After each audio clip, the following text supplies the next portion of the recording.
31 December નજીક આવતા જ બુટલેગરો સક્રિય થઈ ગયા છે અને દસાડા પોલીસે દસાડા જૈનાબાદ હાઈવે પરથી મોટા પાયે વિદેશી દારૂ ઝડપી પાડ્યો છે। વિદેશી દારૂની 5628 બોટલ જેની કિંમત 15.77 લાખનો દારૂ ઝડપી પાડવામાં આવ્યો છે અને પાપડના બોક્સની આડમાં વિદેશી દારૂની હેરાફેરી કરતા ટ્રક ચાલક સહિત 2 શખ્સોને ઝડપી પાડી કાયદેસરની કાર્યવાહી હાથ ધરવામાં આવી છે। ટ્રક તેમજ અન્ય સામાન મળી કુલ 27.5 લાખનો મુદ્દામાલ કબજે કરવામાં આવ્યો છે। દારૂ મોકલનાર તેમજ દારૂ મંગાવનાર સહિત 4 શખ્સો સામે ગુનો નોંધવામાં આવ્યો છે। અમદાવાદ ગ્રામ્ય એલસીબીએ મોટા પ્રમાણમાં દારૂનો જથ્થો ઝડપી પાડ્યો છે અને કોચરિયા ગામની સીમ પાસે હાઈવે પરથી 2 આરોપીઓને ઝડપી પાડવામાં આવ્યા છે। રૂપિયા 48 લાખના 13,545 બોટલ દારૂ જપ્ત કરવામાં આવ્યો છે।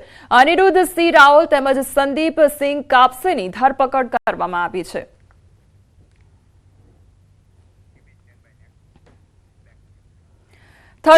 ने पगले देवभूमि द्वारकाનું તંત્ર હવે સતર્ક બન્યું છે ત્યારે દારૂની હેરાફેરી સહિતની પ્રવૃત્તિ અટકાવવા ખંભાળિયામાં પોલીસે સઘન ચેકિંગ હાથ ધર્યું હતું। ખંભાળિયાના વિવિધ વિસ્તારો જેવા કે મિલન 4 રસ્તા, નગર ગેટ સહિતના વિસ્તારોમાં વાહનોનું સઘન ચેકિંગ હાથ ધરવામાં આવ્યું હતું। ડીવાયએસપી હાર્દિક પ્રજાપતિ સહિતનો પોલીસ સ્ટાફ કામગીરીમાં જોડાયો હતો। ડ્રિંક એન્ડ ડ્રાઈવના બનાવો અટકાવવા પોલીસે બ્રેથ એનાલાઇઝર દ્વારા પણ ચેકિંગ હાથ ધર્યું હતું। લાયસન્સ વગર વાહન ચલાવતા અને બ્લેક ફિલ્મ લગાડેલા 4 વ્હીલર વાહન ચાલકો પર કાર્યવાહી કરવામાં આવી હતી। દેવભૂમિ દ્વારકા જિલ્લાના ખંભાળિયાની અંદર કાયદો અને વ્યવસ્થાની પરિસ્થિતિને વધારે સુદૃઢ બનાવવા માટે ખંભાળિયા ટાઉનના 10 થી વધારે જગ્યાઓ પર સરપ્રાઇઝ ટીમોનું ગઠન કરી એમવી એક્ટ હેઠળ, પ્રોહિબિશન હેઠળ તેમજ અસામાજિક તત્વોને અને એમસીઆરને ચેક કરવાની એક કોમ્બિંગનું આયોજન કરેલ છે, જેમાં વાહનોની ચેકિંગ ઉપર વધારે ભાર મૂકવામાં આવે છે।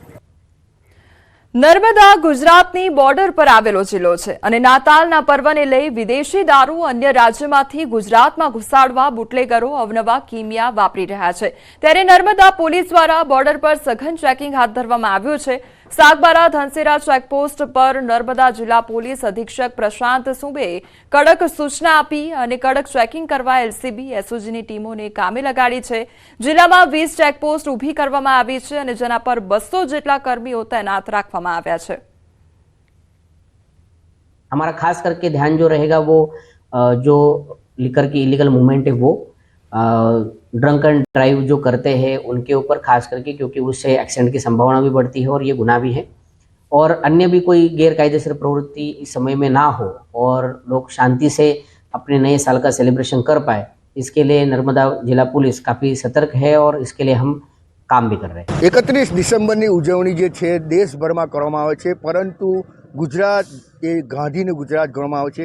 ત્યારે ગાંધીના ગુજરાતમાં કોઈ લીકર કે દારૂ કે અન્ય કોઈ પ્રવાહી કે જે કેફી પીણું જે છે એ પ્રવેશી ના શકે એ માટે નર્મદા જિલ્લો સજ્જ બન્યો છે। તમે જોઈ શકો છો તેમ કે જે આ નર્મદા જિલ્લાનું જે બોર્ડરનું ગામ છે જે મહારાષ્ટ્રને અડીને આવેલું છે અને ત્યાં ધનસેરા ચેકપોસ્ટ પર સડન ચેકિંગ હાથ ધરવામાં આવી રહ્યું છે। ખાસ હું તમને બતાવીશ કે એસટી બસોમાં ખાસ જે નવા કિમિયાઓ ઊભા થયા છે અને આ કિમિયાઓમાં એસટી બસોમાં ખાસ લોકો જે બેગમાં દારૂ કેફી પીણું હોય છે તે છુપાવીને લાવતા હોય છે। ત્યારે આ રિયાલિટી ન્યૂઝ 18ના ચેકમાં આપણે નીકળ્યા છીએ, જે એસટી બસમાં ખાસ આ ધનસેરા ચેકપોસ્ટ પર તમને બતાવી રહ્યા છે કે જે પોલીસ ખાતું છે એ એસટી બસમાં પણ ચેકિંગ કરી રહ્યું છે।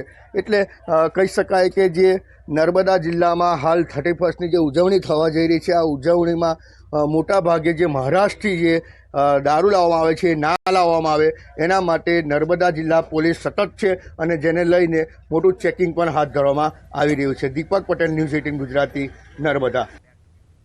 રાજકોટના રીબડા પાસે ટ્રક અને આઈસર વચ્ચેના અકસ્માતમાં ટ્રક ચાલકનું મોત નીપજ્યું છે। અકસ્માતના કારણે હાઈવે પર ભારે ટ્રાફિક જામ સર્જાયો હતો। ગોંડલ રાજકોટ નેશનલ હાઈવે પર રીબડા નજીક સાંજે બનેલી ઘટનામાં અકસ્માતમાં મગફળી ભરેલો ટ્રક પલટી જતા ટ્રક ચાલકનું ટ્રક નીચે દબાઈ જવાથી કમકમાટી ભર્યું મોત નીપજ્યું હતું। પોલીસે ઘટનાસ્થળે પહોંચી મૃતદેહને ગોંડલની સિવિલ હોસ્પિટલમાં ખસેડીને બનાવની તપાસ હાથ ધરી છે।